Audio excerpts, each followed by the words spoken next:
ሰላም ሰላም ቤተሰብ እንዴት ናችሁ? ሰላም ናችሁ ወይ? ውድ ቤተሰቦቼ እንዴት አላችሁ? ሁሉ መልካም ከኔ ጋር እግዚአብሔር ይመስገን ሁሉ መልካም ነው ውዶቼ።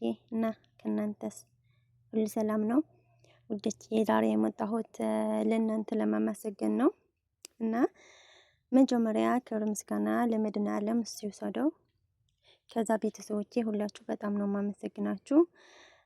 ምን ስላረጋችሁ መሰላችሁ? ሰብስክራይብ ያረጋችሁ፣ ላይክ ያረጋችሁ፣ ጊዜያችሁ እየሰጣችሁ እኔ እዚህ ደርሻለሁ። ዩቲዩብ ሞኒ ሆኛለሁ። ዩቲዩብ ተቀበለን ማለት ነው። በጣም ነው ደስ ያለን። እንኳን ደስ አለሽ ቦልን ያገሬ ልጆች። እና በድጋሚ በጣም ነው የማመሰግናችሁ ከፈጣሪ በታች እናንተ ነው እዚህ ያደረሳችሁን እና በጣም ነው የማመሰግናችሁ። እሺ ውዶቼ በጣም ነው የምወዳችሁ፣ በጣም ነው የማከብራችሁ። ኑሩልኝ፣ ክበሩልኝ ውዶቼ። በጣም በጣም በጣም ነው የማመሰግናችሁ። እሺ ከዛ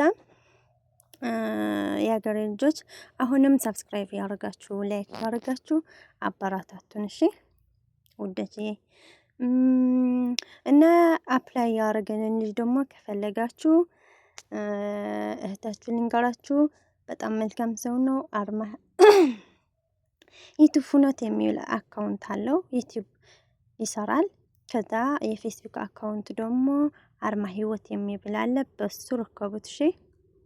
እና መልካም ሰው ነው። በጣም መልካም መልካም መልካም መልካም የመጨረሻው መልካም ነው። ትደሰታላችሁ። እና ፍኖት ዩቲዩብ ወይም አርማ ህይወት ይሁን ምርጫችሁ ያልኩነኝ። እና በጣም ነው የማመሰግናችሁ። ባይ ባይ ውዶቼ። እንኳን ደስ አለሽ ደግሞ ቦልን እንኳን ደስ አለሽ እያላችሁ አባራታቱን። ላይክ አድርጉ፣ ሰብስክራይብ አድርጉ፣ ሸር አድርጉልን እንዳትረሱ። አማና እያልኩ ነው እህታችሁ። ከዛ ደቂ ዓዴ ማዕረይ ሽኮራተይ ቃላት ይብልን አሁን ዝገልጽ በእውነት ይቕኒሌ ክብረት ይሃብልይ ዘመሓተይ። ምክንያቱ አማርኛ ዝገበርክዎ ብዙሕ ስኻትኩም ኩለኹም ትግርኛ አማርኛ ትሰምዑ ብዙሓት ኣምሓር ግን ትግርኛ ክሰምዑ ስለ ዘይኽእሉ እየ ዘመሓተይ ቄርካ ይብለኩም እና ይቕኒለይ። ብጣዕሚ እየ ዘመስግነኩም፣ ክብረት ይሃበለይ። በቃ ቃላት ይብልን ኣኻትኩም ዝገልጽ ደቂ ነዋይ። ብጣዕሚ እየ ዝፈትወኩም፣ ዘኽብረኩም፣ ክብሪ ይሃብኩም ፈጣሪ ደቂ ዓበይቲ ዋይ። እና ዩቲዩብ ሞኒ ኮይነ ብጣዕሚ እየ ተሓጒሰ። ቅድሚ 4 መዓልቲ 5 መዓልቲ ደይኮን ወይስ 4 መዓልቲ ገይረ ይኹን እያ እዩ ተቐቢሉኒ። ግን ቪድዮ ገለ ክሰርሕ ይኽኣልኩ፣ ሪከርድ ክገብር ይኽኣልኩ፣ ቆልዑ ነርብሽ ኣውዮምኒ እና ልዚ እያ ደንጌ ቅርታ ናወልኩ ዘመሓተይ። እና ልቐደም በሉ ቁርሲ እውን እኒኦ፣ ቡና እኒኦ፣ ሽምብራ ልደለኹም ሽምብራ፣ ኣራንሺ ልደለኹም ኣራንሺ፣ ሕምባሻ ልደለኹም ለሕምባሻ፣ ማይ ልደለኹም ለማይ ኣላ ልደምለኹም እዋ። ልቐደም በሉ ክብራት ሓተይ ደሞ እንኳዕለ ኣብፅሐኩም ክብራት ሓተይ። ልሕዳር ፅዮን ኣዴና ዓመት ክብረ በዓል እኳ ኣብፅሐኩም ኣብፅሕና ናይ ዓመት ሰባት ይበለና ዘመሓተይ። ብጣዕሚ እየ ዘመስግነኩም በእውነት ብጣዕሚ እየ ዘመስግነኩም። ክብረት ይሃብልይ ፈጣሪ በእውነት። በቃ ምንም ቃላት የብልይ ለኣኻትኩም ዝገልጽ በእውነት። እና ካብ ገዝ እውን ኣበረታትዕኒ ዘመሓተይ ተቐቢሉኒ እምበይ መበረታታ ኣየድልየኒ ኾነ ልልቐደመ ተመስገን እምበይ ብጣዕሚ እንትን እዩ። እና ዘነሓተይ ዘመሓተይ ኣበረታትዕኒ። ከብዛ ብፍሉይ ከመስግነኩም ዝደሊ ደሞ ኣለኹም ሓተይ ማዕረይ። ልቐደም በሉ ሽምብራ እኒኦ፣ ልቐደም በሉ ሽምብራ እኒኦ ብፍሉይ ማለት እዩ ንኣየ ተስፋ ቆሪፀ ክጎድፎ ገለ ክብል ተለኹ ኣጅኽና ወላ ዘበረታትዕኒ ኣለዋ። እና ብጣዕሚ ይቐኒየለይ ዘነሓተይ ማዕረይ። ካብኡ ካብ ፈጣሪ ብታሕቲ ማለት እዩ ኣልይ ንጉስ ልበይ ብጣዕሚ እየ ዘመስግነካ፣ ክብረት ይሃበለይ። ብጣዕሚ ብጣዕሚ ንኣኻ ዝገልጽ ቃላት የብለይ ክብረይ። እና ብጣዕሚ ፈትወካ ይኽብረካ እኒዋ ክብረት ይሃበለይ።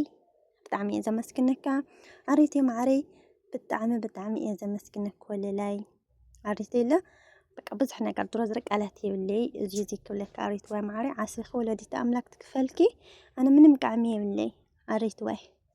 እና ብጣዕሚ እየ ዝፈትወኪ ዘኽብረካ ኣሬተይ ለ أقولني كوين كي خم جمر تشكع مجرش تأجخ تبلن حفتي زنبر كأريتي خقدو ميتي إن أريت واي يغني اللي ذولي لي تقشي مكشيلة يغني اللي كرتي حبل لي شي تقشي معري أفتس فازو غورت كله بزح نقر قد يوم نتفلتي أخي تقشي أريتي الناس خاتكن يخون حقيتكن أو ديك تحلقي وركنا نحتي كرتي حبل لي بعدين علمو بي يخبركن ما حستي شكرات له بطعمي إذا مسكنكن كورتي حبلي كل خن مالتيو أخلي إلى أيود أكني إن كل خن حاتي كورتي حبلي دق عدي كل خن بيت سبي حاتي لعوا خمس ناسكم حاتي له كورتي حبلي كوري مسكني نأخذكم زم حاتي معري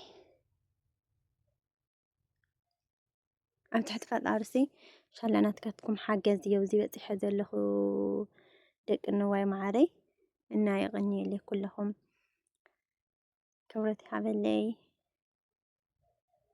ما حستش كورات له بتعمي أزفوت وكن بتعمي مالتي مور بتعمي الفوت وكن بتعمي أدخل ركن يغني لي نورا لي لأي كتب لا التنمجوات كل خن يغني لي نا لقدم لبلا لقدم بولو ناول كيا كذا يوتيوبي أبلاي الجوار اللي ون فونتيو فنوت يوتيوب يكون مرجع خن بطعمي فنوت ملكمسة فنوت واي بطعمي إذا مسكنك يغني لي فنوت مرجع فنوت يوتيوب يكون مرجع خن ويم فيسبوك ألو أرمحي والثبل كترخو أتخلاخن نابو أملا الناس السنيو تشاو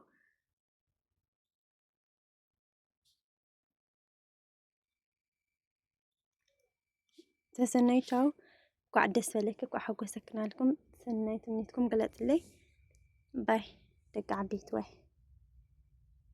تعمي أسفوتكم بتعمي أزخوركم